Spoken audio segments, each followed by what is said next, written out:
상계 최단 속이 천남라 장주 발도 단위 개수지 한다기 진수기 비서는 돌아 변질 상계 두보로시오 상계 최단 속이 천남라 장주 발도 단위 개수지 한다기 진수기 비서는 돌아 변질 상계 두보로시오 상계 최단 속이 천남라 장주 발도 단위 개수지 한다기 진수기 비서는 돌아 변질 상계 두보로시오 신자담제 대화단 대외기단 dem브라 교로지 눈간다 눈간기 교단 타오라 교로지 눈간메베 대화단 미도라 교로지 인게렌자다단 다베 당염라 네브라 교로지 파덴자웨 라마림보 전다기 지우라 페메데쇼 가딘 준비고네 지선데 고선도 경어도 잔도 소라 사시 부지 유진메도 담리라 내생에 대견바데 상계 전도메 뎀로 Dukunam Dashindo Chabrasho Guru Buddha Bodhisattva Sapari Vararatna Mandala Puja Mega Samudra Isparan Samaye Ho Simjan Namgi Sambata Lui Chanda Chida Vara Chajata Montebai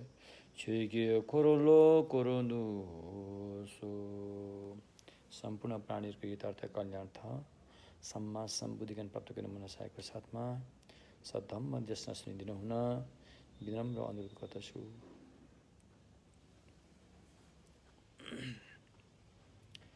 Mahayana सूत्र अलंकार को धम्म देशनामा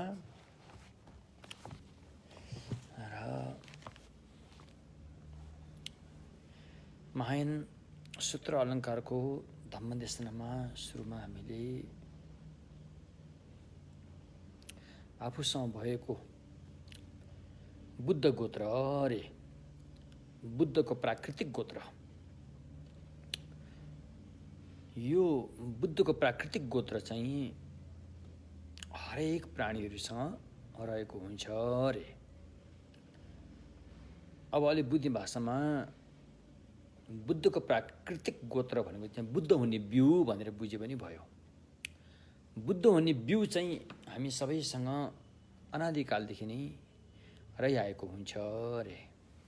बिउ रहिआएको भए तापनि त्यो बिउलाई उमार्नको लागि अनि जसरी किसानले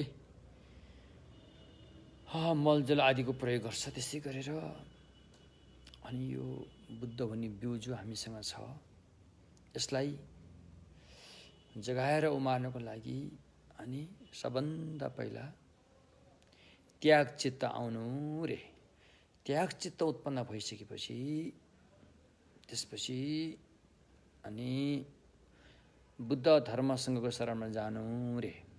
अनि बुद्ध धर्मसँगको शरणमा गइसकेपछि अनि त्यसपछि विशेष गरेर महायान परम्परा अनुसार चाहिँ बोधिचित्त पैदा गर्नु रे। बोधिसत्वको शील लिनु रे। बोधिसत्वको शील लिइसकेपछि त्यसपछि अनि श्रुतमयी प्रज्ञा र चिन्तनमय प्रज्ञाबाट सम्यक दृष्टिको चाहिँ निर्णय गर्नु रे। सम्यक दृष्टिको परिपक्व भइसकेपछि अनि दान शील शान्ति वीर्य ध्यान प्रज्ञा पारमिताको भावना गर्नु रे। यसरी प्रज्ञा पारमिताको भावना को लागि चाहिँ सबभन्दा पहिला चाहिँ समथ ध्यान गर्नु रे।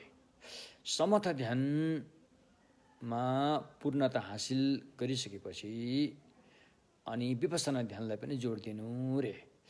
अनि समथ र विपස්සना ध्यानको के अवस्था हासिल गरिसकेपछि अनि समथ र विपස්සनालाई अभिन्न अङ्ग बनाएर साथसाथमा लिएर जानु रे। एवं प्रकारले लिएर जाँदाखेरि जब हामीले अभ्यासको सुरुवात गर्दछौँ त्यो अवस्थालाई भनिन्छ सम्भार मार्ग रे। यिनै सम्भार मार्गमा रहेर समथलाई जोड दिइन्छ र साथसाथमा विपස්සना पनि गरेको हुन्छ। यसरी समथ र विपස්සनाको ध्यानलाई साथसाथमा लिएर गएर र महायानको महाकरुणाबाट प्रेरित भएर 6 पारमिताको अभ्यास पनि साथसाथमै गर्दै गएर अनि जब जब अभ्यासको सद्गुणहरू हामीमा प्राप्त हुन्छ र विशेष गरेर अष्टलौकिक धर्म लाभ अलाभ दुःख सुख अनि प्रशंसा, निन्दा, यस अयस जस्ता कुराहरूको बन्धनमा नफस्ने अवस्थामा पुगिसकेपछि सम्भार मार्ग पुरा भएको हुन्छ अरे। त्यसपछि प्रयोग मार्गमा पुगिन्छ अरे। झनै प्रयोग मार्गमा त सच्चाइको नजिक पुगेको हुन्छ अरे। सच्चाइको नजिक पुग्नको लागि प्रयोग मार्गमा विशेष गरेर ध्यानमा जोड दिइन्छ अरे। ध्यान भनेको चाहिँ अहिले भर्खरै बताएको समथा र विपස්සना ध्यानलाई नै अभिन्न रूपमा जोड दिएर गइन्छ अरे। यसरी अभिन्न रूपमा जोड दिएर गइसकेपछि जब यो अष्टलौकिक धर्म अहिले भर्खरै बताएको होइन, लाभ अलाभ, सुख दुःख, प्रशंसा निन्दा र अनि यस अयस जस्ता कुराहरूको बन्धनबाट त्यो बन्धनमा कहिले पनि नफस्ने गरेर मुक्त भएको अवस्थामा त्यहाँ पुगिन्छ प्रयोग मार्गमा। त्यसरी पुगिसकेपछि अनि सच्चाइको दर्शन सिधै नभए तापनि त्यस अवस्थामा पूर्व सङ्केतहरू धेरै पाइन्छ। जसरी बिहानी पख पूर्वबाट घाम झिर्किनुभन्दा पहिला एउटा तामाको रङ जस्तो देखा पर्छ, त्यस्तै गरेर प्रयोग मार्गमा पनि अनात्मा जस्ता महत्त्वपूर्ण सच्चाइको दर्शन हुने पूर्व सङ्केतहरू देखा पर्नेछन्। र यसरी झनै त्यसलाई अभ्यासको तीव्र गतिमा अगाडि बढ्दै जाँदाखेरि अनि जब दर्शन मार्ग उत्पन्न हुन्छ, दर्शन मार्ग उत्पन्न हुँदाखेरि दर्शन मार्गले सच्चाइको दर्शन गर्छ। सच्चाइको दर्शन कसरी गर्छ त भन्दाखेरि दर्शन मार्गले एक किसिमले अहिले हामी मोटामोटी रूपमा कुरा गर्दाखेरि चार आर्य सत्यलाई षोडश आकार रे, चार आर्य सत्यलाई षोडश आकारको रूपमा चाहिँ अनि दर्शन गर्छ अरे। षोडश आकार भनेको हरेक सत्यमा चाहिँ चारवटा हुन्छ। दुःखमा दुःख, अनित्य, अनात्मा, शून्यता भने जस्तै गरेर हरेक सत्यमा चारवटा बुन्दाहरू हुन्छन्। एवं प्रकारले 4 चौको 16वटा सत्यलाई दर्शन मार्गले बोध गर्छ। बोध गर्दाखेरि कस्तो ढङ्गले बोध गर्छ भन्दाखेरि सबभन्दा पहिला दुःख शान्ति रे, दुःख अनुशान्ति के हो, दुःख धर्म ज्ञान, दुःख धर्म ज्ञान शान्ति, त्यस्तै अनि गरेर यस्तो किसिमले चाहिँ उसले बोध गर्दछ। एवं प्रकारले षोडश आकारको हिसाबले चार आर्य सत्य धर्मलाई प्रत्यक्ष रूपमा योगी प्रत्यक्ष प्रमाण रे, योगी प्रत्यक्ष प्रमाण उत्पन्न भएर त्यसलाई निर्विकल्पकै रूपमा बोध गर्दछ। र यो दर्शन मार्ग जम्मा यसको हिसाब चाहिँ 16 क्षणको हुन्छ। 16 क्षणमध्ये अन्तिम क्षणलाई छोडेर बाँकी पहिलाको 15 क्षणलाई चाहिँ वास्तविक दर्शन मार्ग मानिन्छ र 16औं क्षणलाई चाहिँ भावना मार्गमा गाभेर लगिन्छ। एवं प्रकारले दर्शन मार्ग चाहिँ वास्तवमै यो समाधिको अवस्था हो कि समाधिबाट जागेको अवस्था हो त भन्दाखेरि दर्शन मार्ग चाहिँ समाधिकै अवस्था हो, समाधि नै हो। समाधिकै अवस्थालाई दर्शन मार्ग जब सच्चाइको दर्शन भइरहेको हुन्छ त्यति बेला समाधिको अवस्था हो। जब ऊ समाधिबाट जाग्छ त्यसलाई चाहिँ समाधिबाट जागिसकेपछि त्यो दर्शन मार्गमा पुगेको व्यक्ति भए तापनि अब समाधिबाट जागेपछि चाहिँ त्यसलाई फेरि भावना मार्गतिर गाभिन्छ। त एवं प्रकारले अनि भावना मार्गले चाहिँ दर्शन मार्गले अनि नत्यागिसकेका शेष अविद्या अज्ञानताहरू छन्, त्यो भावना मार्गले क्रमशः त्याग्दै लान्छ। यसरी भावना मार्गले क्रमशः त्याग्दै लगिसकेपछि जब बोधिसत्वको 10औं भूमिको अन्तिम अवस्था, बोधिसत्वको 10औं भूमिको अन्तिम अवस्थामा चाहिँ त्यहाँ एउटा महत्त्वपूर्ण ध्यान लाभ हुन्छ। त्यो ध्यानको नामको दोजित व्यतिङ्गिजन अर्थात् वज्रोपमा समाधि, वज्रोपमा समाधि नाम गरेको ध्यान प्राप्त हुन्छ। त्यो वज्रोपमा समाधि ध्यानले नै अज्ञानको सूक्ष्म किसिमको अंश जो छ त्यसलाई चाहिँ कहिले पनि नफर्किने गरेर चकनाचुर पारेर त्यागिदिन्छ र त्यो त्यागिसक्न साथ ऊ समाज सम्बुद्ध हुन्छ। समाज सम्बुद्ध भइसकेपछि ऊ त्यही ध्यानमा रहिरहन्छ। उसले ध्यानमा रहँदै पनि अरूको हित गर्न सक्ने क्षमता त्यहाँ प्राप्त हुन्छ भलै अब समाजमा भगवान् बुद्ध हिँड्ने बस्ने उठ्ने यस्तो काम पनि हुन्छ, भए तापनि उहाँ हरदम हर हमेसा ध्यानमा नै कायम रहन सक्नुहुन्छ। त्यस्तो अवस्था चाहिँ प्राप्त हुन्छ रे। हो, यो यिनै कुराहरूलाई चाहिँ अहिले महायान सूत्र अलङ्कारले हामीलाई सिकाउँछ।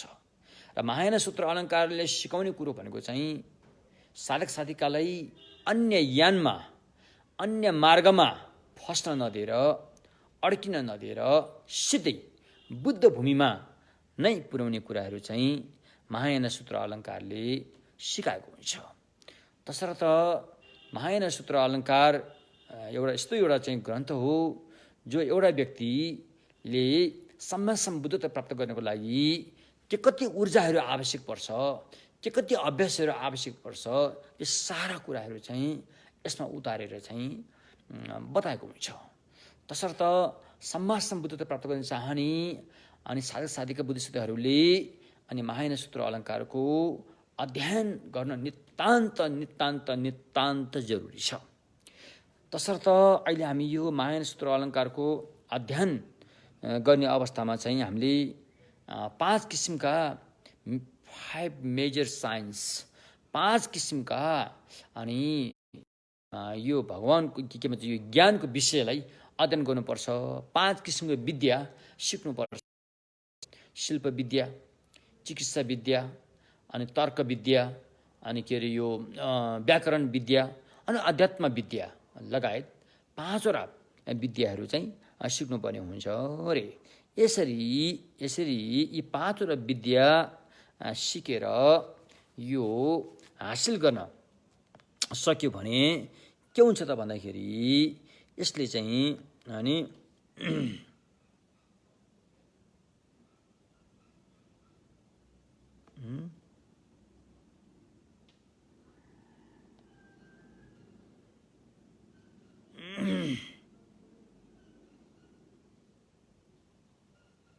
यसले चाहिँ अरूको हित गर्न सजिलैसँग मद्दत दिनेछ रे। अरूको हित गर्न सजिलैसँग मद्दत दिन्छ रे।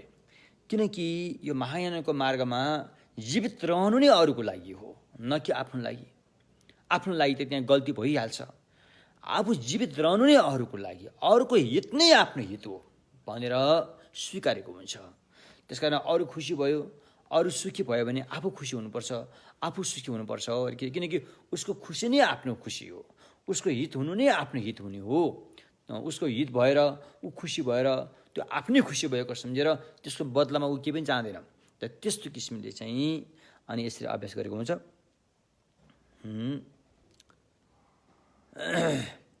अब एवं प्रकारले यस्ता ज्ञानहरू हामीले राम्रैसँग अध्ययन गर्न सकेको अवस्थामा हैन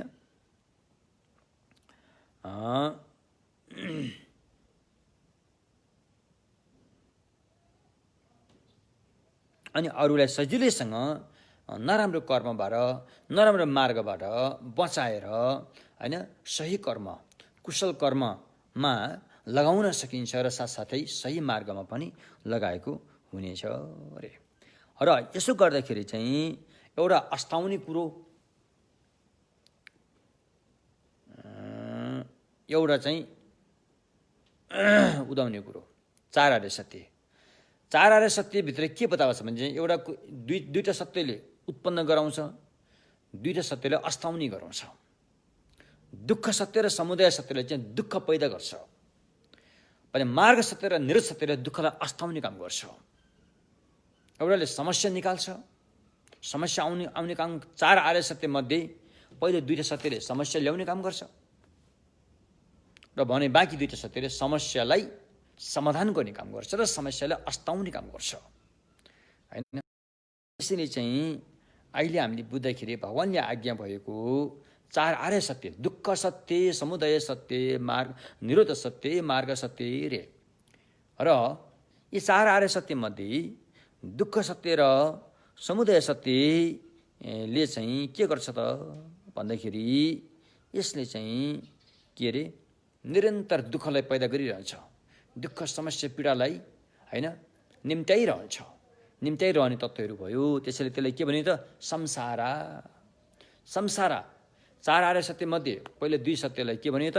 संसारा, भव संसारा अरे भने बाँकी 2 सत्य हैन, निरुद्ध सत्य र मार्ग सत्य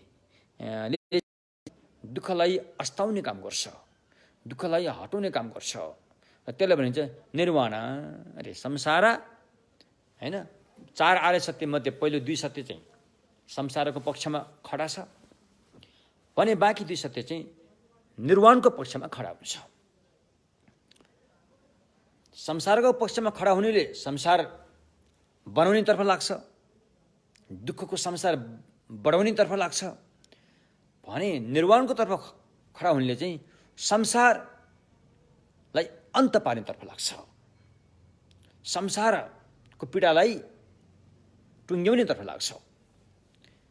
त्यसैले यो कुरा बुझेर अनि दुःख र दुःखको कारण सत्य रे, जस्तै समुदय सत्य भनिन्छ, दुःख सत्य र दुःखको कारण सत्य दुईटा जो छ यसलाई शान्त पार्नको लागि अनि निरुद्ध सत्य र मार्ग सत्य जो भगवानले आज्ञा भयो, निरुद्ध सत्य र मार्ग सत्यलाई चाहिँ लाभ गर्नुपर्ने हुन्छ, पाउनुपर्ने हुन्छ। दुःख सत्य र समुदय सत्यलाई त्याग्नुपर्ने हुन्छ, किनकि हामी दुःख चाहँदैनौँ, दुःख आइरहन पनि हामी चाहँदैनौँ, कोही पनि चाहँदैन। र कमिलो धरीले पनि दुःख चाहँदैन। के चाहन्छ त? चाहँदैन नि। हामी दुःख चाहँदैनौँ, हामी रिसाएको हेर्न चाहँदैनौँ, हामी जहिले पनि खुसी भएको हेर्न चाहन्छौँ। तापनि हामीले दुःख भोगिरहेका हुन्छौँ, हामी रिसाइरहेका हुन्छौँ। यो कसरी भयो भन्दाखेरि अहिले हामी स्वतन्त्र छैनौँ। अहिले हाम्रो जीवन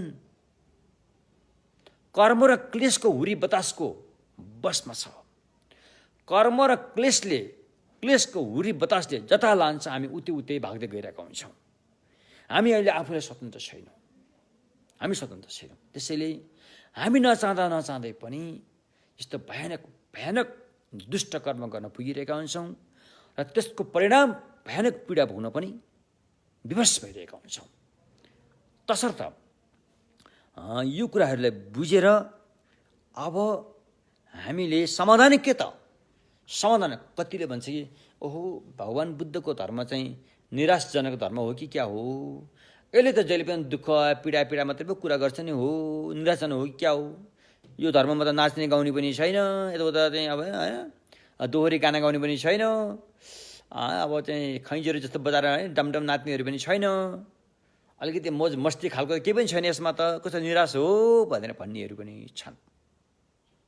तर एउटा कुरा हामीले बुझ्नुपर्छ कि भगवानले दुःख मात्रै भनेर त्यत्तिकै कुरामा सीमित राखेको हो भने तपाईँको कुरा ठिक हो, यो निराशजनक हुन्थ्यो।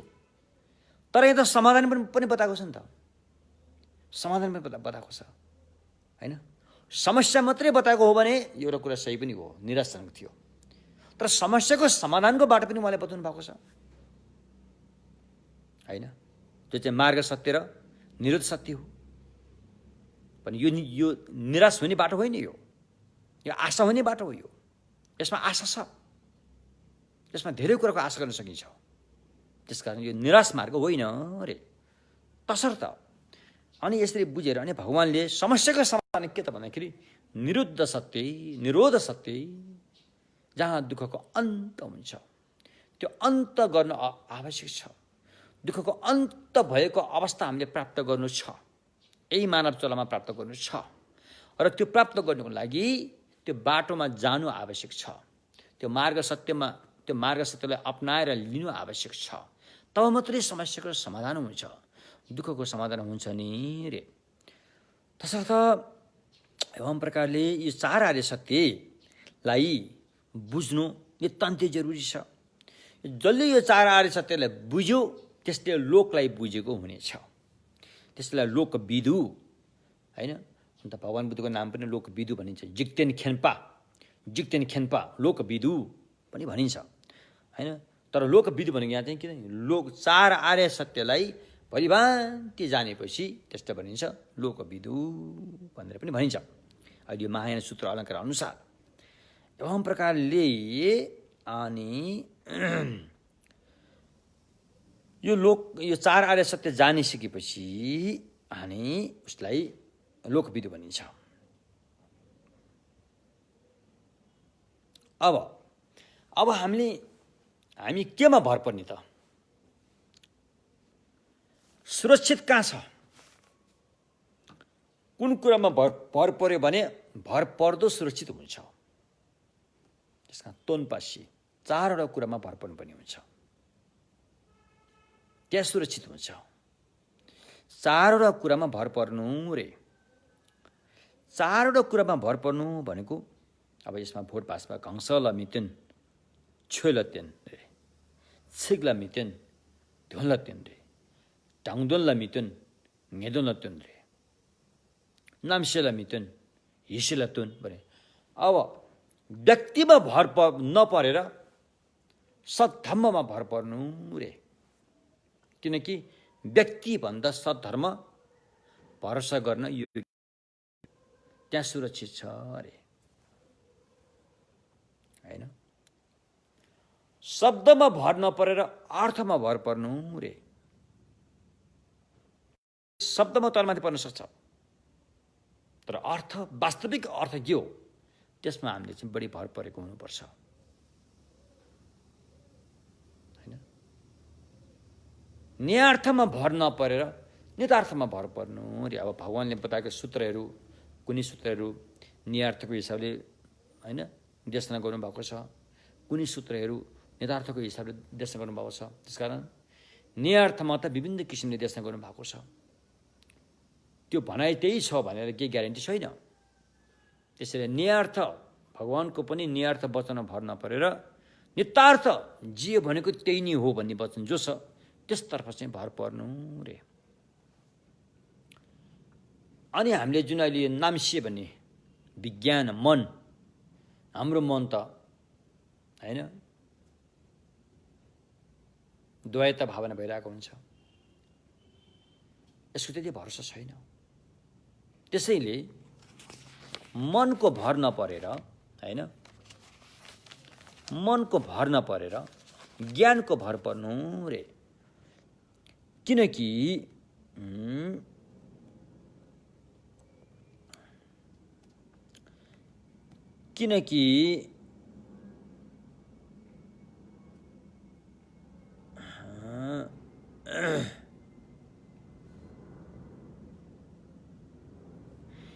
त्यो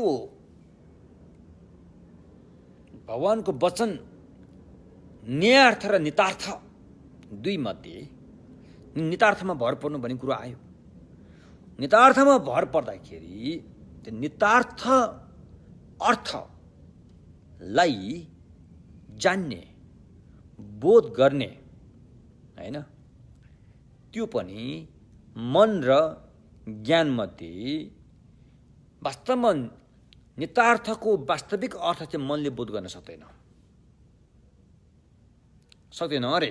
त्यसैले मनले बोध गर्न नसक्ने भएपछि त्यसलाई चाहिँ ज्ञानको आवश्यक पर्छ। किनकि नितार्थको वास्तविक अर्थ बोध गर्नको लागि सुसंवेद ज्ञान, त्यो सुसंवेद ज्ञानले मात्रै बोध गर्न सक्छ, न कि मनले। त्यसैले ज्ञानमा भर पर्नु रे। सुसंवेद ज्ञान अलि गहिरो कुरा हो, हामी पछि पढौँला। यस्तो किसिमले भर पर्नुपर्ने 4वटा कुरा छ। भरोसा लिनुपर्ने, हैन, भरोसा लिनुपर्ने 4वटा कुरा छ। फेरि पनि एकपल्ट, हैन, किनकि व्यक्तिमा भर नपर्नु, बरु सद्धर्ममा भर पर्नु रे। भन्नुको तात्पर्य व्यक्तिको भनेर के हुन्छ, आफ्नो सोच विचार, आफ्नो प्रस्तुति के हुन्छ। त्यसैले व्यक्तिको कुराको लैलैमा नलाउनु। फलानुले भनेको रे, यसले भनेको रे, उसले भनेको अरेमा नलाउनु भन्नु खोजेको। अरेको भर नपर्नु। हाम्रो धर्मशास्त्रमा बताएको छ अरे, हाम्रा गुरुजनले भनेका छन् अरे, हाम्रा रीतिरिवाजमा चल्दै आएको छ अरे, हाम्रा चाडपर्वमा अपनाउँदै आएको छ अरेको भरमा नलाग्नु रे। त्यसैले सद्धर्ममा भर पर्नु। सद्धर्ममा भर पर्नु भन्दाखेरि यहाँ चाहिँ कस्तो खालको सद्धर्म? बुद्ध बोधिसत्वले देशना गर्नुभएको सद्धर्ममा भर पर्नु रे। अब यो भनेको के हो त भन्दाखेरि बुद्ध बोधिसत्वले भनेको भन्दैमा भर पर्नुपर्छ, त्यो भनेको भन्दैमा भर पर्ने पनि होइन। बुद्ध बोधिसत्वले देशना गर्नुभएको जो सद्धम्म छ त्यसलाई होइन श्रुतमयी प्रज्ञाले सुनेर बुझ्नुपर्छ। चिन्तनमयी प्रज्ञाले आफ्नो विवेक विचार त्यहाँ प्रस्तुत गरेर विवेचना गरेर जाँच गरेर हेर्नुपर्छ। यसरी हेर्दाखेरि त्यहाँ खोट देखिएन भने अनि मात्रै अपनाउने हो, अनि मात्रै त्यसको भर पर्नुपर्छ। यत्तिकै बुद्धले भनेको भन्दैमा, यत्तिकै बोधिसत्वले भनेको भन्दैमा, यत्तिकै अरहतले भनेको भन्दैमा भर पर्ने कुरो होइन। आफ्नो विवेक विचारले जाँच गरेर हेर्दाखेरि ठिक लाग्छ, यसमा खोट छैन भन्ने कुरामा हामी पुग्न सक्यौँ भनेदेखि अनि त्यसमा भर पर्नु रे। त्यसैले व्यक्तिमा भर नपरेर सद्धर्ममा भर पर्नु रे। अब शब्दमा भर नपरेर त्यसको गम्भीर अर्थमा चाहिँ भर पर्नु रे होइन।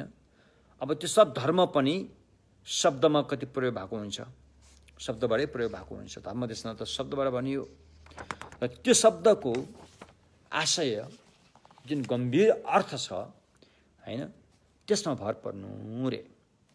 किन जस किनकि हामीलाई चाहिएको त त्यसको अर्थ हो। शब्द त हामीलाई खासै के शब्द लिने भनेको नै त्यो अर्थ बुझ्नुको लागि हो होइन। शब्दलाई पकडेर राख्नलाई त हामीले लिने कुरो भएन, त्यो अर्थ बुझ्नुको लागि त्यो शब्दको आवश्यक परेको हो है। त्यो शब्दमा अड्किनको लागि लिएको त होइन। त्यसैले शब्दमा भर नपरेर होइन अर्थमा भर पर्नु भनिन्छ। तेस्रो भर पर्ने कुरा चाहिँ न्यायार्थमा भर नपरेर नितार्थमा भर पर्नु रे। न्यायार्थ भगवानले देशना गर्नुभएको धम्म जो छ त्यसमा चाहिँ कतिपय कुरा न्यायार्थको हिसाबले पनि आज्ञा भएको छ र नितार्थको हिसाबले पनि आज्ञा भएको छ। तसर्थ यो न्यायार्थ र नितार्थको जुन आज्ञा भएको छ भगवानको मुखारविन्दबाट, यसमा चाहिँ न्यायार्थमा भर नपरेर नितार्थमा भर पर्नु रे होइन। किनकि भगवानले तपाईँलाई सिकाउनु खोज्नु भएको, बुझाउनु खोज्नु भएको त नितार्थै हो। त्यो नितार्थलाई सिद्धै बतायो भने त्यो व्यक्तिले पचाउन नसक्ने भएकोले पहिला न्यायार्थको घुमाउरो पाराले बताएर अन्तिममा पुग्ने बिन्दु त बोध गराउनै पर्ने बिन्दु त नितार्थ नै हो। त्यसैले न्यायार्थमा भर नपरेर नितार्थमा भर पर्नु रे होइन। र अब नितार्थमा भर परिसकेपछि युक्तिसङ्गत प्रयोग गरेर हेर्दाखेरि पनि, प्रमाण प्रयोग गरेर हेर्दाखेरि पनि त्यहाँ प्रमाणित भइसकेपछि, त्यहाँ खोट नदेखिसकेपछि, त्यो सही भइसकेपछि त्यसलाई भनिन्छ नितार्थ हो। त्यसमा भर पर्नु रे होइन। अब त्यस्तो किसिमको गम्भीर विषय जुन नितार्थको गम्भीर विषय जो छ, गम्भीर विषय जो छ त्यसलाई बुझ्ने अहिले हाम्रो जस्तो यस कमजोरी मानसिकले चाहिँ बुझ्न सक्दैन। कमजोरी मानसिकले भने जस्तो गरी बुझ्न सक्दैन। भने जस्तो गरी बुझ्न नसकेपछि कसले बुझ्छ त भन्दाखेरि त्यो गम्भीर अर्थलाई बुझ्नको लागि प्रतिसंवेद ज्ञानले मात्रै बुझ्न सक्छ। त्यसैले यो कमजोर मानसिक मनको भर नपरेर प्रतिसंवेद ज्ञानको भर पर्नु रे। बुझ्नु भने के हो? यसरी यो चारवटा कुरामा चाहिँ भर पर्ने हुन्छ। अब यो चारवटा कुरा भर पर्ने भने चारवटा कुरा प्रस्तुत भयो नि होइन। व्यक्तिमा भर नपरेर सद्धर्ममा भर पर्नु, शब्दमा भर नपरेर अर्थको भर लिनु, न्यायार्थमा भर नपरेर नितार्थको भर के अरे न्यायार्थको भर नपरेर नितार्थको भर पर्नु, मनको भर नपरेर ज्ञानको भर पर्नु भनेर यो चारवटा कुरा जुन प्रस्तुत भयो, यसले के गर्छ? यसले चाहिँ चार किसिमको मिथ्या कुरालाई रोक्छ, हटाउँछ होइन। यसले चार किसिमको मिथ्या कुरामा जुन हामी पहिला भर परिरहेका थियौँ त्यसलाई हटाउँछ होइन।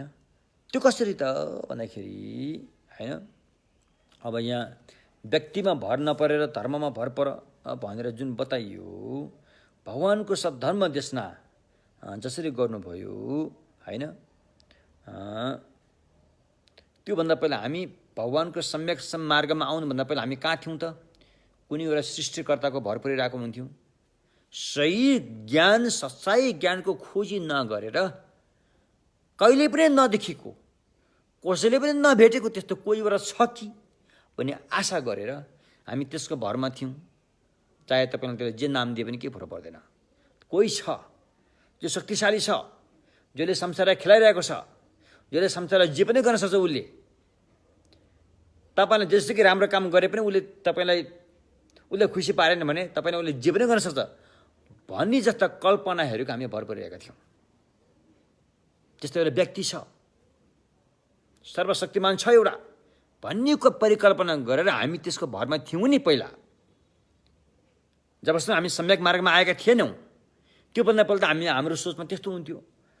त्यसैले त्यो रोक्नको लागि, त्यो अन्धविश्वास रोक्नको लागि, त्यो मिथ्या दृष्टि रोक्नको लागि अनि व्यक्तिमा भर नपरेर सद्धर्ममा भर पर्नु भनेको कुरो त्यो रहेछ, नम्बर 1।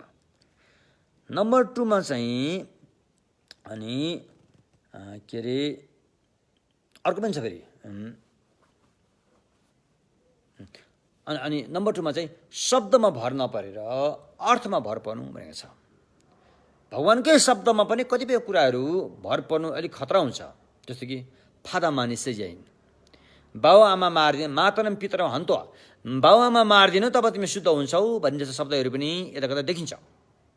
त्यसकारण त्यो शब्दमै भर पऱ्यो भने त बाउ आमा मार्नु पनि हुन्छ। त्यसैले शब्दमा भर पर्न हुँदैन। शब्दमा भरोसा नगरेर त्यो भन्नुपर्ने अर्थ के हो? भगवानले बाउ आमा मार तब तिमी शुद्ध हुन्छ भनेर भन्नुभयो। त्यो बाउ आमा भनेको, बाउ भनेको के हो, आमा भनेको के हो? एउटा राग हो, एउटा रिस हो। राग र रिसलाई बाउ आमाको नाम दिएर त्यसलाई चाहिँ मारेपछि तब शुद्ध हुन्छ भनेर भन्नु खोज्नु भएको हो, न कि जन्म दिने बाउ आमालाई। जन्म दिने बाउ आमा मार भने बुद्धले त भन्दैन। एउटा किरो भुस्नु त मार नभन्ने व्यक्तिले, मार हुँदैन भन्ने व्यक्तिले जन्म दिने बाउ आमालाई कहीँ मार भन्छ। तर पनि शब्दमा त्यस्तो शब्दहरू प्रयोग भएका छन्। त्यसैले शब्दको भर नपरेर अर्थको भर पर्नु भन्ने कारण थियो। कतिपय व्यक्तिले शब्दमा भनेपछि भन्यो, हाम्रो वेदमा भएपछि भयो, त्यही वेद सत्य हो। हाम्रो वेद पुराण अथवा हाम्रो यो धार्मिक ग्रन्थमा भनेपछि भन्यो, त्यही सत्य हो भनेर स्वीकारेका कतिपय मान्छे छ नि। तर भगवानको सम्यक मार्गमा त्यहाँ भन्यो भन्दैमा त्यो सत्य छ भन्ने के ग्यारेन्टी छ? त्यही नै सत्य हो भन्नलाई के प्रमाण छ भनेर प्रमाण खोज्छ। प्रमाण खोज्ने भएकोले अनि भगवानको सम्यक मार्गमा चाहिँ शब्दमा भर नपरेर अर्थमा भर पर्नु भनेर आएको कुरा हो, होइन? त्यो कुरा आयो। त्यसपछि गएर फेरि के अरे न्याय अर्थमा भर नपरेर नितार्थमा भर पर्नु भन्ने कुरा आउँदाखेरि चाहिँ के त भन्दाखेरि चाहिँ होइन, मात्र जे कुरा शब्दले बताइयो त्यो शब्दमा मिठो होला, मिठास होला। अब अहिले टेलिभिजनमा प्रवचन गर्ने मान्छेहरू एकदम मिठो मिठो भाषामा प्रवचन गर्छन् क्यारे, त्यो भाषा एकदम मिठो हुन्छ, राम्रो लाग्छ। हो यही पो हो रहेछ, हो क्या हो, यो पो रहेछ त भनेर लाग्नेहरू पनि खुब लाग्छन्। त्यो शब्दको मिठासमा लागेको हो, होइन? अहिले पनि हाम्रो यो चुए गर्ने हुइम धेरै आएको छ। चुएको अर्थमा लाग्ने कमै छन्। त्यो चुएको भाका मिठो हुन्छ, गीत गाए जस्तो हुन्छ, त्यसतर्फ लाग्ने पनि थुप्रै छन्। त्यो भाकाको हिसाब लागेको थियो, न कि अर्थ बुझेर। त वास्तवमै लाग्नु पर्यो नि त, चुएको अर्थ बुझेर लाग्नुपर्छ, त्यसको महत्त्व बुझ्नुपर्ने थियो। तर पनि अधिकांश व्यक्तिहरू चाहिँ त्यो एउटा गीत गाउने हिसाबले, एउटा भाकाको चाहिँ मिठासको हिसाबले लाग्नेहरू पनि टन्नी हुन्छन्। त्यसकारण त्यो भाकामा मात्र आसक्ति भएर लाग्यो भनेदेखि त्यो उचित होइन अरे। त्यसरी चाहिँ एक किसिमले भनेको भने त्यो होइन, जेसुकै मिठो बोली भए तापनि, जेसुकै मिठो वचनले चाहिँ अनि प्रवचन गर्न थाले तापनि त्यो न्यायार्थ हो भनेदेखि त्यसमा भर पर्न हुन्न अरे। नितार्थमै वास्तविकता के हो त्यसतर्फ चाहिँ ध्यान दिन जरुरी छ। एवं प्रकारले अनि कतिपय व्यक्तिले न्यायार्थलाई नै नितार्थ हो भने अब यो हो। अब भारतवर्षमा भगवान बुद्धको सम्यक मार्ग धम्म फैलियो, त्यहाँ थुप्रै सिद्धान्तहरू पनि देखा परे, भिन्न भिन्न सिद्धान्तहरू। श्रावज्ञानभित्रै पनि 18 निकायहरू चाहिँ देखा परे होइन। त्यस्तै महायानमा पनि केही त्योभन्दा अलिक कमै छ, तर पनि त्यहाँ पनि केही कुरा भिन्नता छ। चित्रमात्रीको सिद्धान्त भयो, माध्यमिक सिद्धान्तहरू अलिअलि फरक छन् त्यहाँ। यो सारा कुरा चाहिँ के कारणले आएको भन्दाखेरि न्यायार्थ र नितार्थ नबुझ्नाले हो। न्यायार्थलाई नै नितार्थ हो भनेर जानले चाहिँ अनि यी घटनाहरू बिहोर्नु परेको हो, अरू के होइन। त्यस कारण यो न्यायार्थ र नितार्थको बुन्दा यो ठुलो मुद्दा हो। यो मुद्दालाई हामीले सही ढङ्गसँग बुझ्न सक्नुपर्छ होइन। त्यसो भए श्रावज्ञानमा नितार्थ हो भन्नेलाई यता माध्यमिकमा चाहिँ त्यो न्यायार्थ हो भन्नेको हुन्छ होइन। श्रावज्ञानमा बाहिरी भौतिक वस्तु छ भनेकोमा चित्त मात्रै बाहिरी भौतिक वस्तु छैन, भगवान्ले बाहिरी भौतिक वस्तु छ भनेको त्यो त न्यायार्थको लागि मात्रै भनेको हो। त्यो सच्चाइ तुरुन्त बुझि नहाल्नेहरूको लागि एउटा घुमाउरो पाराले बाहिरी भौतिक वस्तु छ भनेर भनिदिएको, केही समयको केही क्षणलाई भनिदिएको मात्रै हो। वास्तवमा भगवान्ले भन्नु खोज्नु भएको चाहिँ बाहिरी भौतिक वस्तुको सत्ता छ भनेर भन्नु खोज्नु भएको होइन भन्नेहरू पनि छन्। त्यसकारण अनि अब चित्त मात्रै मन मात्र सत्य हो, मन चाहिँ वास्तविक हो भनेर गएको अवस्थामा अनि माध्यमिक दर्शनले मन पनि वास्तविक होइन, मन पनि प्रतिसंवादको नियमले चलेको हुन्छ, एक अर्कोको भरमा परेको हुन्छ। त्यसैले मन पनि स्वभावसिद्ध छैन भनेर फेरि जुन भगवान बुद्धको वचनमा मन सत्य हो भनेर बताएको वचन छ त्यो चाहिँ न्यायार्थ हो भन्ने मलाई आइयो। मनको स्वभाव शून्यता हो भन्नेलाई चाहिँ नितार्थ हो भन्नेकोमा परिभाषित गरियो। त्यसकारण जति पनि हाम्रो यो बुद्ध धर्मको अधिकांश सिद्धान्त निकायहरू फरक फरक भएको मेन मुद्दा चाहिँ न्यायार्थ र नितार्थ कुरालाई सही ढङ्गले नबुझ्नाले नै अनि यो भएको हो रे। कुरो स्पष्ट छ, बुझ्नु भने के। अब यो महायान सूत्र अलङ्कारले चाहिँ नितार्थ केलाई मान्छ, विशेष गरेर नितार्थ भनेको चाहिँ युक्तिसङ्गत प्रमाण प्रस्तुत गरेर हेर्दाखेरि जुन युक्तिसङ्गत र प्रमाणको अगाडि ती विषयवस्तुहरू स्वीकार्य हुन्छ तब मात्र त्यसलाई नितार्थ भनिन्छ। र यो युक्तिसङ्गत र प्रमाण प्रस्तुत गर्दाखेरि जब ती विषयवस्तुहरू त्यहाँ टिक्न सक्दैनन्, टिक्न नसके तापनि टिकेको छ भनेर बताएको जो शब्दहरू छ, चाहे त्यो भगवान बुद्धको शब्द नै किन नहोस्, त्यसलाई न्यायार्थ भनिन्छ, न कि नितार्थ। किनकि भगवानले बताएको वचनहरूमा अन्तिम फाइनलमा चाहिँ कुनै पनि युक्तिसङ्गतसँग विरुद्ध हुनु हुँदैन, प्रमाणसँग विरुद्ध हुनु हुँदैन, त्यो खालको हुनुपर्छ। यदि विरुद्ध भएको देखियो कि त्यसलाई चाहिँ अनि के भनिन्छ, न्यायार्थ भनिन्छ होइन। तर युक्तिसङ्गत र सही प्रमाण प्रस्तुत गरेर त्यहाँ विरुद्ध नभएर स्वीकार्य छ भने त्यसलाई भनिन्छ नितार्थ न्यदुन होइन। तसर्थ त्यो भएकोले अनि न्यायार्थको भर नपर्नु, नितार्थको भर पर्नु भनेर बताएको चाहिँ यो हो। अब नितार्थको भर पर्ने भइसकेपछि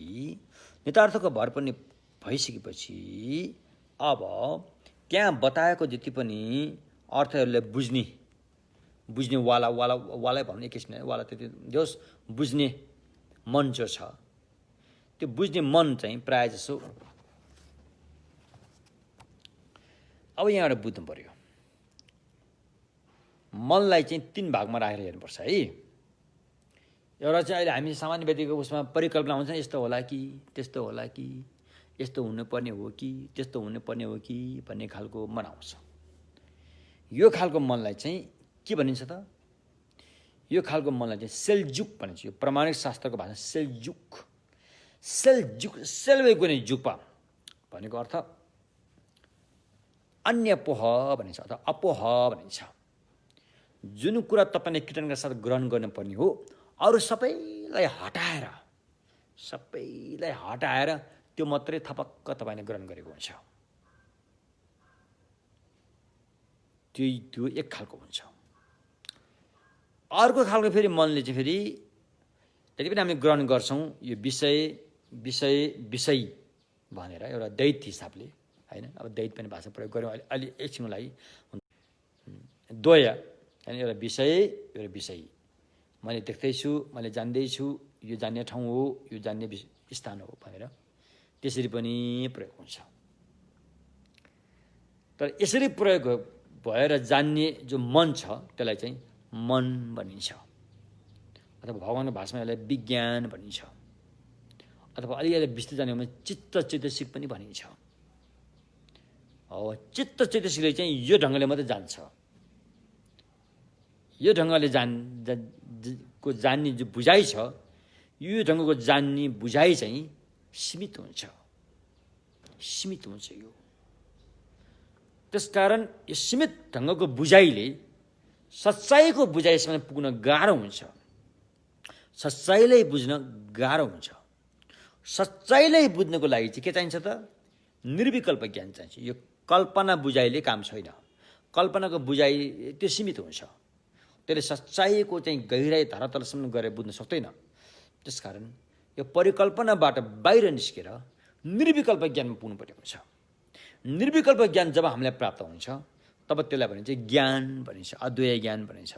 हो, त्यो अद्वैय ज्ञानले नै सच्चाइको परिभान्ति प्रष्टसँग छर्लङ्गै जानकारी पाउँछ र उसले बोध गर्छ, त्यो पनि प्रत्यक्ष रूपमा। त्यसैले चाहिँ अब त्यसैले मनलाई विश्वास गर्नुभन्दा पनि ज्ञानलाई विश्वास गर्नु, मनको भरोसा लिनुभन्दा ज्ञानको भरोसा लिनु रे। कुरो बुझ्नुभयो? तसर्थ यस्तो किसिमले चारवटा भरोसा लिने ठाउँले चाहिँ चारवटा मिथ्या भरोसा लिने ठाउँलाई हटाएर सही भरोसा लिने ठाउँमा चाहिँ भर परेको उचित हुन्छ भनेको छ। अब यस्तो किसिमले यो भइसकेपछि अब यसको फाइदा के छ त? चार ठाउँमा भरोसा लिएको भर परेको फाइदा के छ त भन्दाखेरि क्रमैसँग यसले चाहिँ भगवान बुद्धको वचनप्रति होइन अग्रसर हुन्छ होइन। र व्यक्तिलाई भर नपरेर जब हामीले चाहिँ सद्धर्मको भर पर्छौँ भने सद्धर्म सिक्ने चाहना जाग्छ, रुचि जाग्छ र त्यसतर्फ हामी अग्रसर हुन्छौँ। एउटा फाइदा यो छ। दोस्रो फाइदा, शब्दमा भर नपरेर अर्थमा भर पर भन्नेबाट चाहिँ के फाइदा हुन्छ त भन्दाखेरि होइन, अनि चिन्तनमयी प्रज्ञा भनेको चाहिँ विवेचना गर्ने प्रज्ञा, सही के हो र गलत के हो भन्ने कुरा छुट्याउने प्रज्ञा। चिन्तनमयी प्रज्ञाले जब चिन्तन गर्दछ भगवानको वचनलाई पनि विवेचना गर्दछ, विवेचना गरिसकेपछि अनि सही के हो उसले छुट्याएर जान्दछ र सही अर्थलाई चाहिँ के भनिन्छ त?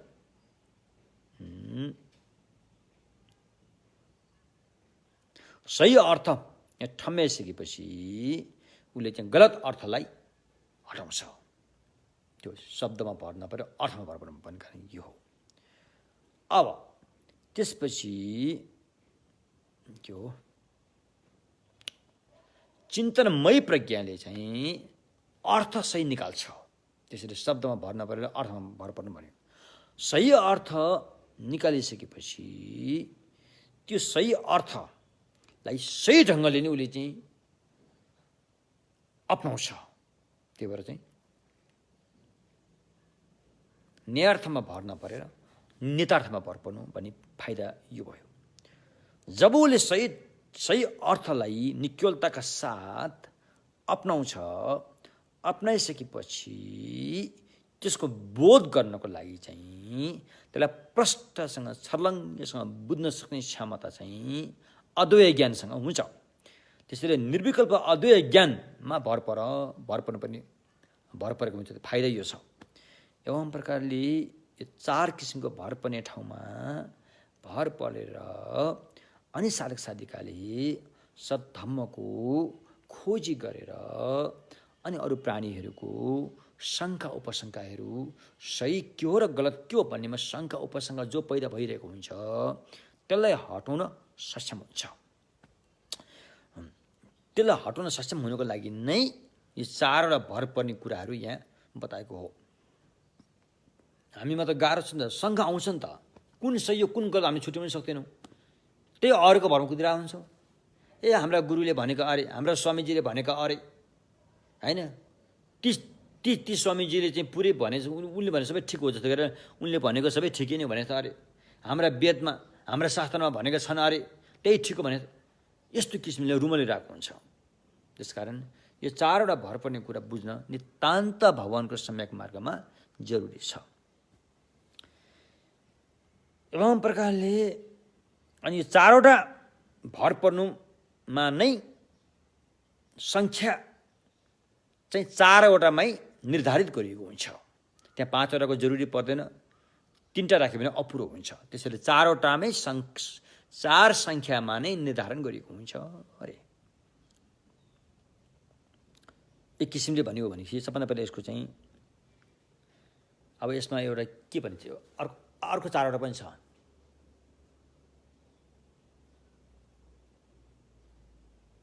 सम्यक चार प्रतिसंवेद सोसो याङदभरि पछि चार प्रतिसंवेद अरे, त्यो कुरा पनि यहाँ आउँछ, क्रमशः आउँछ। चार प्रतिसंवेद भनेको चाहिँ बुझ्नुपर्ने, थाहा पाउनुपर्ने चारवटा बुन्दाहरूको कुराहरू आयो। त्यो भनेको अर्थ के त भन्दाखेरि सबभन्दा पहिला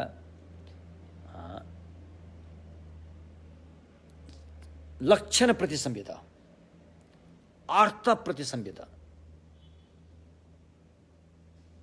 अनि शब्द प्रतिसंवेद र प्रतिभान प्रतिसंवेद, यी चारवटा हुन्छ। त्यसमा सबभन्दा पहिला लक्षण प्रतिसंवेद भनेको के हो त? लक्षण प्रतिसंवेद भनेको चाहिँ एउटा विषयको धेरै नामहरू हुन सक्छ, होइन? भन्नुको त एउटा अर्थ एउटा, नाम धेरै हुन सक्छ। आगोलाई चाहिँ पोल्ने, राख पार्ने, होइन, तातो पनि आदि आदि नामहरू राख्न सकिन्छ। अर्थ चाहिँ एउटै, नाम चाहिँ थुप्रै हुन सक्छ। त्यसको बारेमा राम्रोसँग जान्नु चाहिँ लक्षण प्रतिसंवेद भयो। अनि अर्थ प्रतिसंवेद भनेको चाहिँ हरेक विषयवस्तुको चाहिँ दुईटा बुन्दाहरू हुन्छन्। एउटा चाहिँ स्वलक्षण र सामान्य लक्षण भन्ने हुन्छ। स्वलक्षण भने आफ्नो अलग अलग पहिचान हुन्छ। सामान्य लक्षण भने चाहिँ सबैको एउटै पहिचानको हिसाबले बुझ्नुपर्ने हुन्छ। अलग अलग पहिचान एउटा हुन्छ, त समग्रमा एउटै पहिचानको हिसाबले पनि बुझ्नुपर्ने हो। त्यस्ता कुराहरूलाई पनि बुझ्नु चाहिँ अर्थ प्रतिसंवेद भयो। लक्षण प्रतिसंवेद, अर्थ प्रतिसंवेद। अनि शब्द प्रतिसंवेद भनेको चाहिँ शब्द, हरेक देशको व्यक्तिहरूले बोल्ने भाषा, उच्चारण, शब्दहरू सबैलाई जान्नु, होइन? यसलाई चाहिँ शब्द प्रतिसंवेद भनिन्छ। त्यसपछि प्रतिभान प्रतिसंवेद भनेको चाहिँ अनि प्रतिभान प्रतिसंवेद भनेको चाहिँ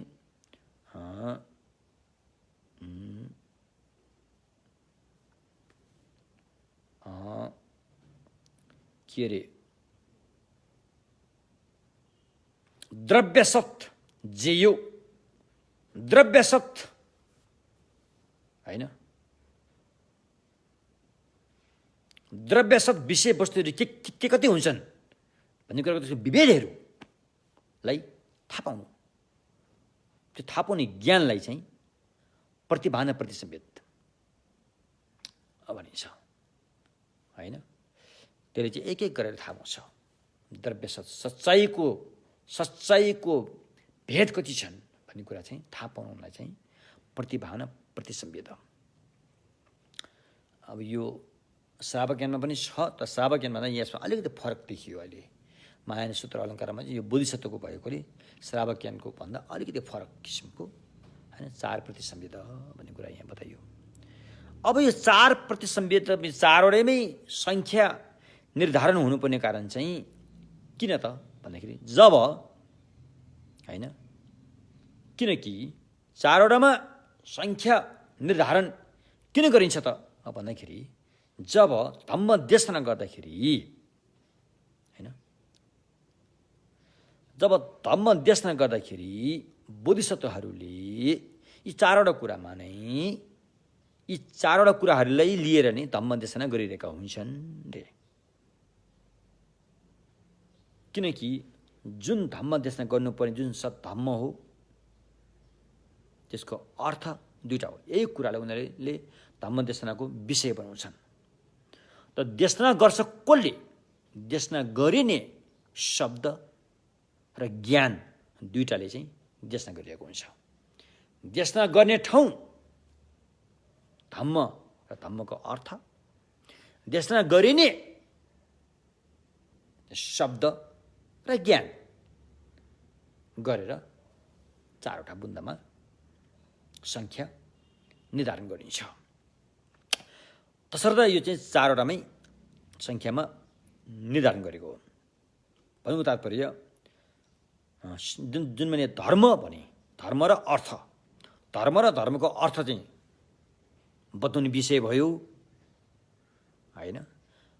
अब धर्म र धर्मको अर्थ भने के भने धर्म भने चाहिँ बताउने विषय छोटकरीमा बताइन्छ, अर्थ चाहिँ त्यस्तै विषयलाई विस्तृत रूपमा बताइन्छ, जसले यहाँ अर्थ भनिन्छ। छोटकरीमा बताएको चाहिँ यहाँ धर्म भनियो, त छोटकरीमा बताएको त्यसैलाई फेरि अलिकति विस्तृत रूपमा बताएकोलाई अर्थ भनिन्छ होइन। यसरी बताइन्छ धर्म र धर्मको अर्थ, त्यो चाहिँ बताइने विषय भयो। र बताइने विषय धर्म र धर्मको अर्थ लाई बताउने जुन सब्जेक्ट छ के भन्छ, यो चाहिँ अब्जेक्ट भयो। अब्जेक्ट चाहिँ धर्म र धर्मको विषय, धर्मको अर्थ, अनि सब्जेक्ट जसले बताउँछ त्यो चाहिँ अनि के अरे शब्द र अनि त्यसपछि ज्ञान बुझाइले चाहिँ यसलाई बताउँछ होइन। हो यस्तो किसिमले। त्यसकारण किनकि यसरी यो शब्दले बताएपछि अनि बताइने विषय धम्म र त्यसको अर्थलाई सुन्नेवाला व्यक्तिले बोध गर्छ, जान्दछ।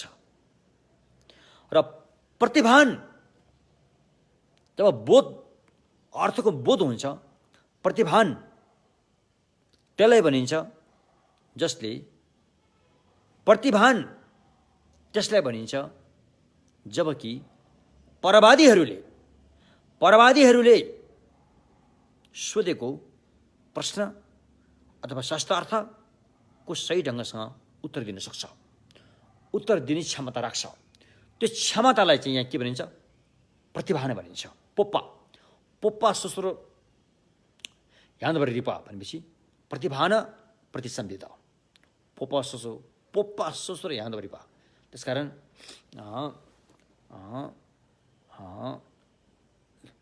जुन विषय बतायो त्यो विषय सम्बन्धी यदि कसैले प्रश्नको उठान गर्यो या त्यस सम्बन्धमा केही शास्त्रार्थ गर्यो, डिबेट गर्यो भने चाहिँ त्यसको सही ढङ्गसँग उत्तर दिएर उसलाई सन्तुष्ट पार्न सक्ने क्षमता राख्छ। त्यो क्षमता राख्ने ज्ञान जो छ त्यसलाई भनिन्छ प्रतिभान। बुझ्नुभयो कि? तसर्थ अहिले यो महायान सूत्र अलङ्कारमा चाहिँ अब यो त हाम्रो अलिकति शास्त्रीय टेक्निकल ल्याङ्ग्वेज बढी प्रयोग भयो यहाँ। हामी जस्तो साधारण व्यक्तिले बुझ्ने हिसाबले भन्यो भने चाहिँ अब हामीले कसैलाई केही सिकाउनु पर्यो भने के विषयमा सिकाउने भन्ने कुरा त थाहा पाउनु पर्यो नि त होइन। अब तपाईँले कसैलाई भात पकाउने काम, तपाईँ आफ्नो छोराछोरीलाई भात पकाउने काम सिकाउँदै हुनुहुन्छ भनेपछि त्यो भात पकाउने कामको विषय त आमालाई थाहा पाउनु पऱ्यो। यदि आमाले सिकाउँदैछ अथवा बाउले सिकाउँदैछ भने उसलाई यो ज्ञान थाहा पाउनु पऱ्यो नि। अब राइस कुकरमा भात पकाउँदाखेरि अब कतिजनालाई भात पकाउने त्यति चामल कति हाल्नु पर्ने हो, चामलको मापदण्ड थाहा पाउनु पऱ्यो, चामलको मात्रा थाहा पाउनु पऱ्यो। राइस कुकरमा भात पकाउने हो भने पानी कतिसम्म हाल्नुपर्छ त्यो पनि थाहा पाउनु पऱ्यो होइन। कतिसम्म त्यसलाई राख्नुपर्ने हो त्यो सारा कुरा त थाहा पाउनु पऱ्यो नि। त्यसकारण सुरुमा तपाईँले त्यसलाई छोटकरीमा अरूलाई बुझाउनु पऱ्यो, छोटकरीमा भन्नु पऱ्यो। अनि छोटकरीमा भनेपछि फेरि त्यसलाई अलिक विस्तृत रूपमा होइन, त्यसको चाहिँ अलिकति होइन लम्बी चौडी गरेर पनि उसलाई बुझाउनु पऱ्यो। छोटकरीमा भनेर भनेको बुझेन भने फेरि उसलाई विस्तृत रूपमा होइन यो भनेको यो भनेर बुझ्नु पऱ्यो। तपाईँ गाई गोठालो हुनुहुन्छ, तपाईँले गाई गोरु हेर्नुहुन्छ भने तपाईँले गोरुको बारेमा थाहा छ, अनि तपाईँले अरूलाई गोरुको बारेमा बताउनु भयो। अरूलाई गोरु थाहा छैन गोरु भने के भने गोरु भनेको बहरलाई दाएपछि गोरु हुन्छ भनेर भन्नुभयो। बहरलाई दाएपछि गोरु हुन्छ त्यो भनेको के त मैले अझै बुझिनँ, अलिक प्रश्न पार्नुहोस् भने गोरु भनेको यहाँ जुरो हुन्छ, यहाँ माले हुन्छ, त्यसलाई गोरु भन्छ भनेर भन्नु पऱ्यो नि त। अलिक विस्तृत रूपमा जानकारी दिनु पऱ्यो नि त। हो त्यस्तै यहाँ पनि त्यही कुरा हो। जब बोधिसत्वले विनयीजनहरूलाई, सिक्ने व्यक्ति विद्यार्थीहरूलाई सिकाउँछ, त्यो विषय जुन सिकाउने विषय हो त्यसलाई पहिला उसले चाहिँ छोटकरीमा सिकाउँछ। छोटकरीमा सिकाइसकेपछि फेरि त्यसलाई भलिभान्ति जानकारी पाउनको लागि फेरि विस्तृत रूपमा पनि सिकाउँछ अरे। छोटकरीमा सिकाएकोलाई चाहिँ यहाँ धर्म प्रतिसम्बित भनियो, विस्तृत रूपमा सिकाएको विषयलाई चाहिँ छोटकरीमा सिकाएको विषयलाई चाहिँ यहाँ धर्म प्रतिसम्बित भनियो र विस्तृत रूपमा सिकाएको विषयलाई चाहिँ यहाँ के भनियो अर्थ प्रतिसम्बित भनियो। हो अब त्यसैलाई सिकाउने जुन शब्द जो छ, जुन शब्द प्रयोग गरिन्छ त्यहाँ सिकाउँदाखेरि मास्टरले, टिचरले जुन जुन शब्द प्रयोग गरिन्छ त्यसलाई चाहिँ शब्द प्रतिसम्बित भनियो।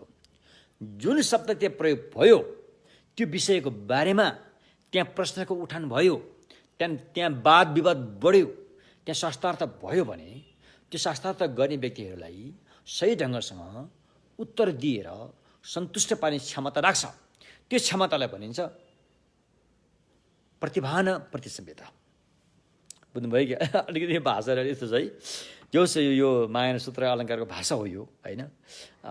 तत्कालै नबुझ्यो भने हामीले बिस्तारै बुझिन्छ, त्यति गाह्रो छैन यो। अब तुसित भुवनमा प्रयोग गरेको भाषा मतलब यो शैली, भाषाको शैली हो यो। अहिले भोट भाषामै भए तापनि यो तुसित भुवनमा प्रयोग गरेको भाषाको शैली हो यो। त्यसकारण अहिले हामीले मान्छेहरूले बुझ्न अलिकति अप्ठ्यारो लाग्छ यो। एवं प्रकारले यस्तो किसिमले चाहिँ अनि यो के अरे यो 4 प्रतिसम्वेद भने यसरी आएको हो, होइन? अब प्रतिसम्वेद भनेको अर्थ के हो? प्रतिसम्वेद, सम्वेद भनेको त बुझ्नु भनेको एक प्रति भने एक एक गरेर एउटा एउटा गरेर सम्वेद बुझ्नु भनेको।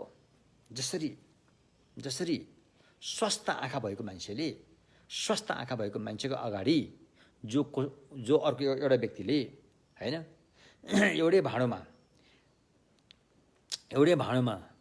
होइन धान, तिल, गहुँ, मकै, चना, सर्स्यौँ, सारा मस्याङ, भटमास, मास, केराउको दाना सबै भरेर एउटै बोरामा सबै भरेर स्वस्थ आँखा भएको व्यक्तिको अगाडि लगेर त्यो बोराको चाहिँ बुझो खोलाएर पुरै त्यो जमिनमा खनाइदियो भने त्यो स्वस्थ भएको आँखा मान्छेले त एक एक गरेर थाहा पाउँछ त। धानको धान थाहा पाउँछ, मासको मास थाहा पाउँछ, कोदोको कोदो थाहा पाउँछ, चामलको केरा थाहा पाउँछ नि त।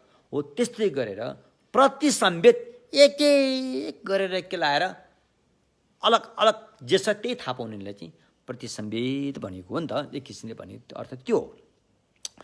एवं प्रकारले अनि प्रतिसम्वेद अनि त्यो कुरो हो। त्यसकारण जब हामीमा लोकोत्तर ज्ञान प्राप्त हुन्छ, लौकिक मार्गबाट माथि उठेर लोकोत्तर मार्गमा पुग्छौँ, तब हामीमा लोकोत्तर ज्ञान भन्ने ज्ञान प्राप्त हुन्छ।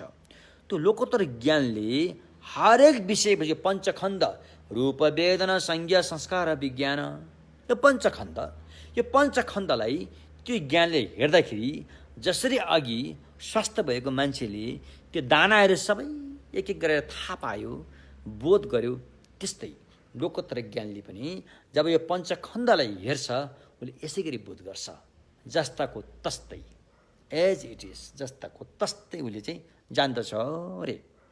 हो त्यो भयो। त्यसैले त्यसले भन्छ प्रतिसम्वेद ज्ञान।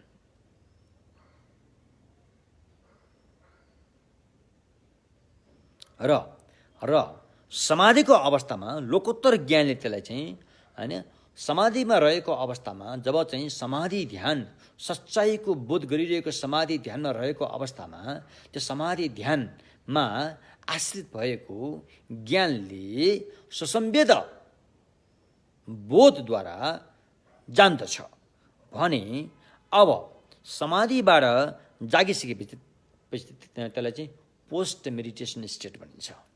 समाधिलाई चाहिँ मेडिटेसन स्टेट भयो। अहिले चाहिँ पोस्ट मेडिटेसन भनेपछि समाधिबाट जागेको अवस्था, जसलाई पृष्ठलब्ध भनिन्छ। भोट भाषामा जेथोप समाधिलाई न्यामिसाक न्यामिसाक एकुपुज न्यामिसाक समाधि अवस्थाबाट पनि उसले सच्चाइको छलङ्गे बोध गर्छ।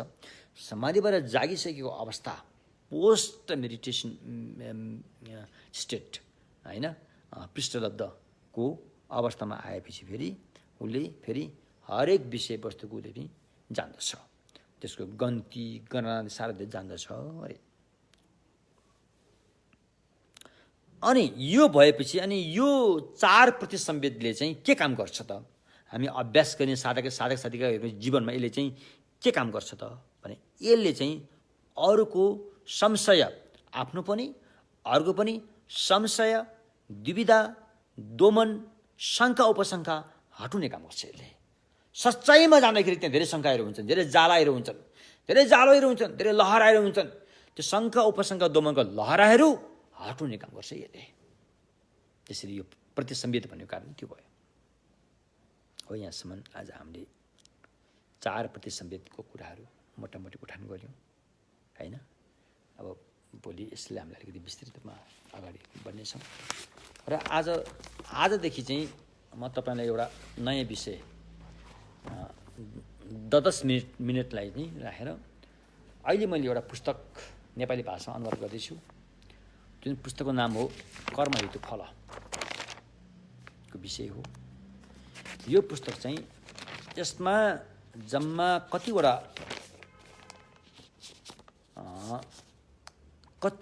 घटनाहरू समेटेका छन् त भन्दाखेरि यसमा समेटेका छन्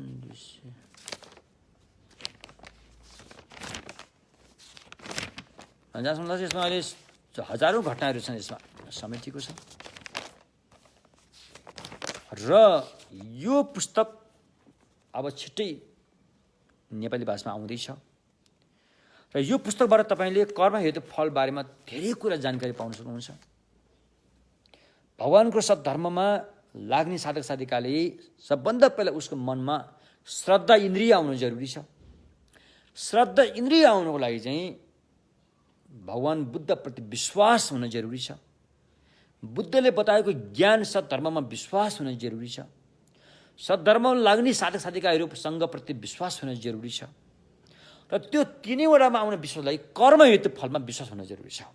त्यो कर्म हेतु फलमा विश्वास जबसम्म हुँदैन तबसम्म श्रद्धा इन्द्रिय सही ढङ्गसँग आएको हुँदैन। तसर्थ आजदेखि 10 मिनट हामीले यहाँ गरेको के अरे उल्था गर्दै गरेको कुराहरू म प्रस्तुत गर्न चाहन्छु।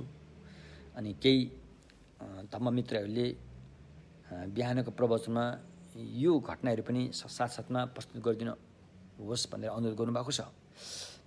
त्यसलाई म सरर एकपल्ट पढेर म सुनाउन चाहन्छु थोरै थोरै। भगवान शाक्यमुनि भगवान बुद्ध असङ्ख्य अतीतका पहिला कल्पहरूमा धम्मको खोजी गर्दै लाग्नु भएको हामीले पाउँछौँ। उहाँको विभिन्न घटनाहरूलाई हेरेर उहाँले यतिसम्म गर्नुभएको छ कि थोरैमा थोरै एक श्लोकको लागि, एक श्लोक भनेको 4वटा लाइनलाई एक श्लोक भनिन्छ। वन वर्स 4वटा लाइनले एक श्लोक भनिन्छ। सद्धम्मसँग सम्बन्ध भएको एक श्लोकको निमित्त पनि उहाँले आफ्नो शरीरै त्याग्नु भएको छ, आफ्नो श्रीमतीले पनि त्याग्नु भएको छ, आफ्नो छोराछोरीलाई पनि त्याग्नु भएको छ। एक श्लोक सद्धम्मको लागि उहाँले यसरी त्याग्नु भएको कुराहरू यो पुस्तकमा उल्लेख भएको छ। र त्यही बारेमा यहाँ कुरा उठान गरेको छ। उहिले अतीत कालमा लामो समय पहिला यस जम्बू द्वीपमा एकजना महाराज, सुन्दर मुहार नाम गरेका महाराज, शाक्यमुनि भगवान बुद्धको पहिलाको चोला घटना हो यो। कुनै बेला उहाँ सुन्दर अनुहार, सुन्दर मुहार नाम गरेको, सायद उहाँ एकदमै सुन्दर हुनुहुन्थ्यो होला, उहाँको अनुहार सुन्दर थियो र नाम पनि त्यो राखियो। त्यस्तोको रूपमा उहाँको जन्म भएको रहेछ। ती राजाले पछि आफू राजा भएपछि धेरै राज्यहरू चाहिँ उहाँको अधीनमा रहेको देखिएको छ। भनिन्छ कि 84,000 साना राज्यहरू चाहिँ उहाँको अधीनमा थिए भने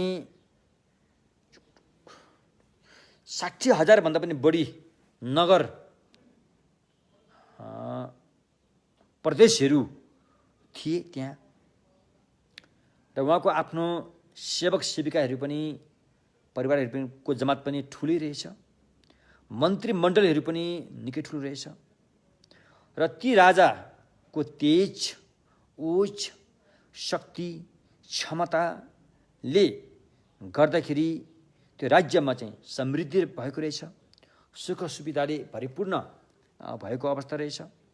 र ती राजाको मनमा चाहिँ शुद्ध चित्त भएकोले गर्दाखेरि अनाजहरू पनि राम्रोसँग फलिफला भएर आउँदो रहेछ। यस्तो श्री सम्पत्तिले सम्पन्न भएको अवस्थामा सबै व्यक्तिहरू खुसी थिए, राजी खुसी थिए। सबैमा एक किसिमको राम्रो चाहिँ माहौल वातावरण छाएको रहेछ त्यो देशमा। त्यस्तो बेलामा अनि राजाको मनमा एउटा कुरा आएछ, ओहो, मैले मेरा आफ्ना नागरिकहरूलाई धन सम्पत्ति, यश, ऐश्वर्य, श्री सम्पत्ति, सम्पदाले उनीहरूको मैले हित गर्न म सफल भएँ। तर सद्धर्मबाट हित गर्न चाहिँ अझै पनि म सफल हुन सकेको छुइनँ भन्ने मनमा आएछ। यो सांसारिक सुख, समृद्धि, यश, ऐश्वर्य त मैले यिनीहरूलाई दिएँ, त्यो दिनमा म सफल भएँ। तर सद्धम्म दिन चाहिँ म अझै पनि सफल भएको छुइनँ भन्ने उहाँको मनमा यो कुरा उठेछ। यो कुरा उठिसकेपछि अनि उहाँले अब यदि मैले उनीहरूलाई धन सम्पत्ति मात्रै, यो सांसारिक कुरा मात्रै दिएर सफल भएँ भने त्यो सफल अधुरो नै रहनेछ।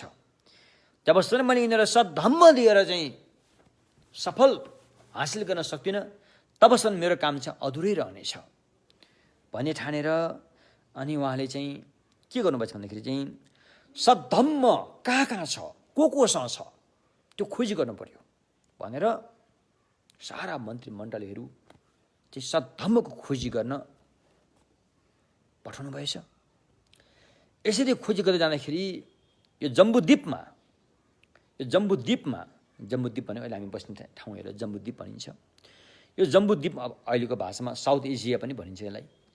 यस जम्बुद्वीपमा कोसँग सद्धर्म छ, कसले सद्धर्म बताउन सक्छ हैन?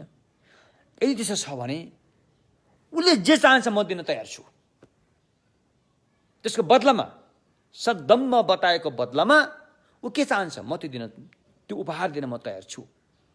तर मलाई सद्धर्म चाहियो भनेर झ्याली पिटाए, एनाउन्समेन्ट गरे, झ्याली पिटाएर प्रचार गरिसकेपछि कोही पनि त्यहाँ सद्धम्म मसँग छ भनेर आउने साहस गर्न सकेन राजाको अगाडि। त्यो साहस गर्न सकेन। राजा दुःखी भए, झनै दुःखी भए। अनि त्यति बेला चाहिँ के त यो राजाले साँच्चीकै सद्धर्म खोजेकै हो त? साँच्चीकै सद्धर्म यसले चाहेकै हो त? परीक्षा गर्नु पर्यो, यो राजाको परीक्षा गर्नु पर्यो भनेर चाहिँ नालसेपो, अब नालसेपो भन्ने नाम ल्याएको छ। यो वास्तवमा चाहिँ नामथ्युसे भन्ने वैश्रमण, बुद्ध धर्ममा धर्मको रक्षा गर्ने 4 जना महाराज हुन्छन् हैन? वैश्रमण, विरूढक,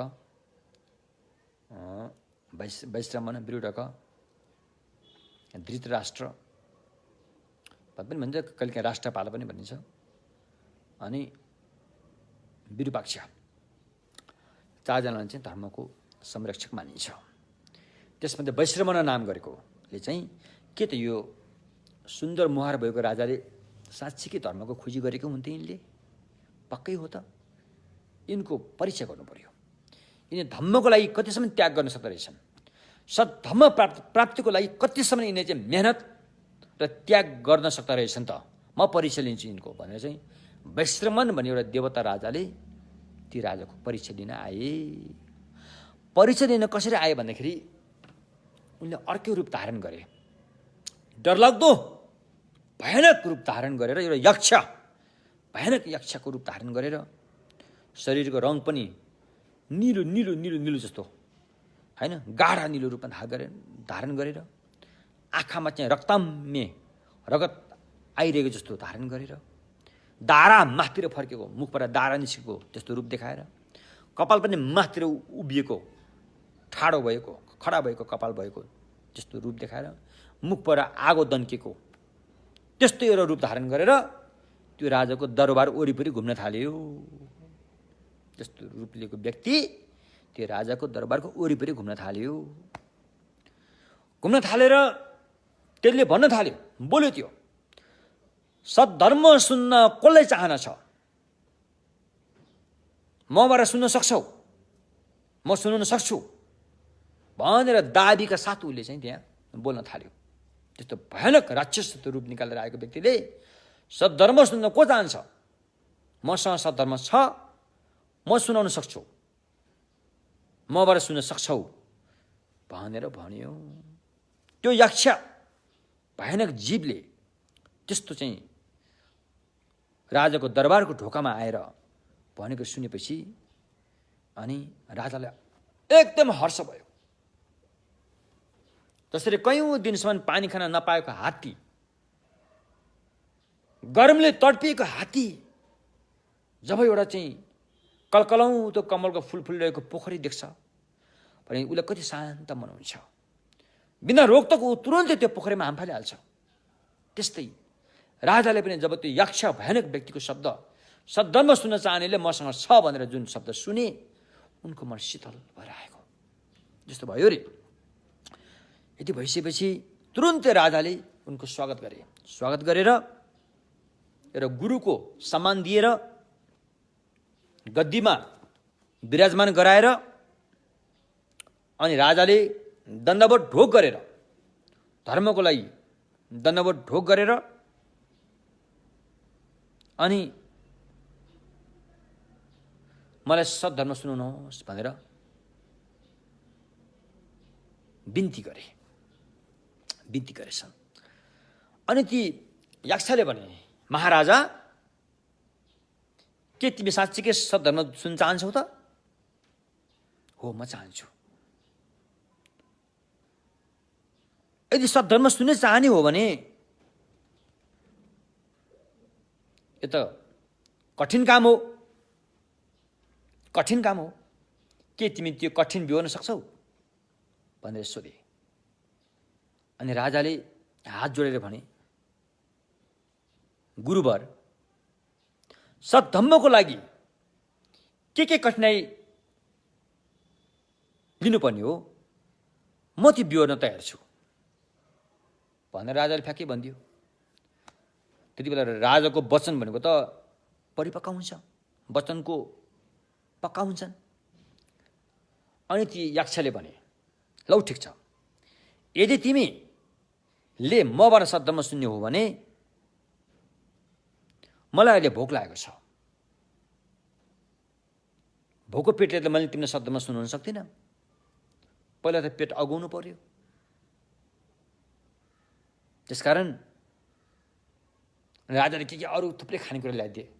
म त मेरो खाना त यो होइन, म त राक्षस जस्तो व्यक्ति हो। मेरो खाना त आलो मासु र आलो रगत हो।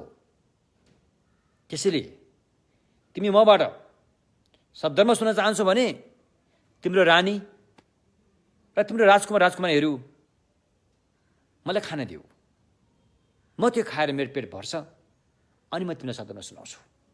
यस्तो भन्यो रे। यस्तो भनिसकेपछि अनि त्यो कुराहरू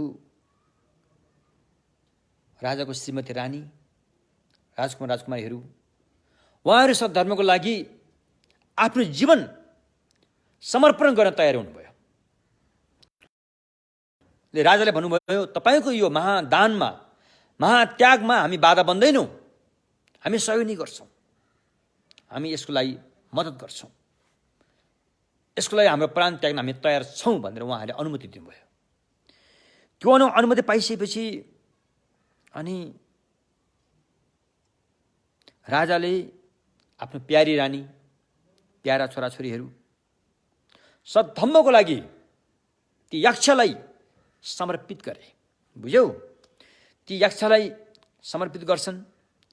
ती यक्षले पनि धेरै मान्छे भेला भएको थियो। यो यहाँ कथा अलिकति छोट्याएको छ, यो विस्तृत कथामा सूत्रमा हेर्यौँ भने त्यहाँ धेरै व्यक्तिहरू सारा भेला भएको हुन्छन्। त्यहाँ के फलानु दिनमा राजाले सद्धम्मको लागि यस्तो ठुलो त्याग गरेछन् रे पनि भएपछि सारा व्यक्तिहरू भेला भएका हुन्छन्। त्यस्तो सारा मान्छे भेला भएको ठाउँमा ती राजाका प्यारी रानी, प्यारा राजकुमार, प्यारी राजकुमारीलाई सबैले हेरिरहेको ठाउँमा उसले त्यो यक्षले खान थाल्छ। उसको आलो मासु, आलो रगत खान थाल्छ।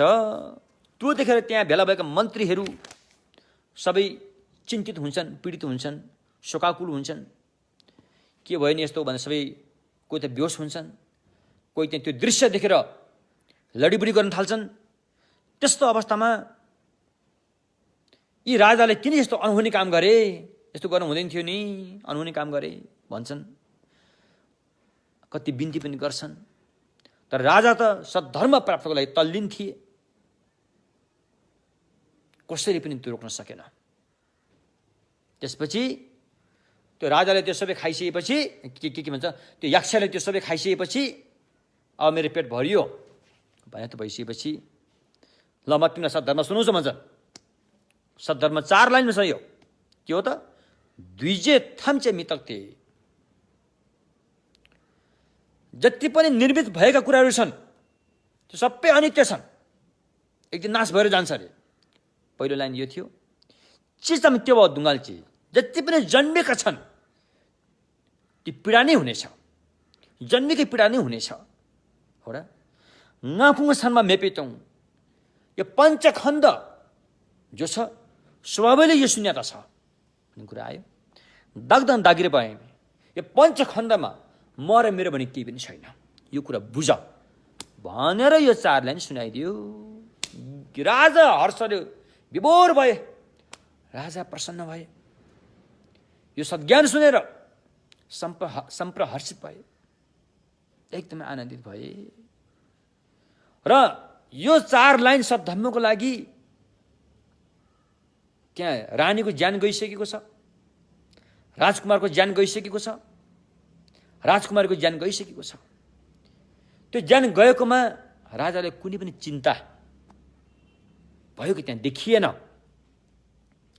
उनको एउटा रौँ समेत पनि हल्लिएको पाइएन, कुनै पनि पश्चाताप भएको त्यहाँ देखिएन। नदेखिसकेपछि ती यक्षले भने, तिमीले सद्धम्मको लागि जुन परित्याग गर्यौ त्यो ठुलो त्याग हो, ठुलो त्याग गर्यौ, यसको लागि म धेरै खुसी छु कि म वास्तवमा यस्तो यस्तो मान्छेको मासु खाने व्यक्ति पनि होइन, म त्यो एउटा वैश्रवण धर्मको रक्षक हो। तिम्रो त्याग, धम्मप्रति त्याग कतिको रहेछ भनेर एउटा परीक्षा गर्न मात्रै म आएको थिएँ, तर त्यो सही निस्क्यो, तिमीले त्याग गर्यौ, यसमा म धेरै खुसी छु। तिम्रो श्रीमती र तिम्रो छोराछोरी मैसँग छ भनेर तुरुन्तै जिउँदै त्यहाँ फिर्ता दिए। त्यो घटनाहरू त्यहाँ भयो। र यस्तो किसिमले भगवान्ले चाहिँ, भगवान् बुद्ध बन्नुभन्दा पहिला सद्धम्मको लागि उहाँले आफ्नो मुटु दिनुभएको छ, आँखा निकालेर दिनुभएको छ, टाउको दिनुभएको छ, शरीरधरि पनि दिनुभएको छ। कति हो कति त कुनै लेखाजोखा छैन सद्धम्मको लागि, होइन? भगवान्ले यस्तो मेहनत गरेर प्राप्त गरेको सद्ज्ञान हो यो, होइन? त्यसकारण यस्तो किसिमले अनि राजाले जुन त्यो यक्षबाट जुन सद्धर्म सुने, तुरुन्तै त्यसलाई चाहिँ मेरो देश सबैमा यो ज्ञान फैलाइदेऊ, सबैले सुन्ने गराऊ, सबैलाई यो ज्ञान होस् भनेर धर्म प्रचार गरे। हो यस्तो गरे रे भने यो चाहिँ पहिलो कर्महेतु फलको भगवान्ले कस्तो कर्म गरेर सद्धर्म प्राप्त गरेर अहिले उहाँ बुद्ध हुनुभएको रहेछ त भन्ने कुरा स्पष्ट छ। बाँकी घटना फेरि हामी भोलि भन्नेछौँ। यति भन्दै पुण्य परिणाम गरौँ। सनम दिए थम्जे सिपाङ्गे थुम्ने ङेपे डानाम फम्जे नि केगा नची बलौं ठुबाई सिपे छोलेन रोवा डोलो वर्षु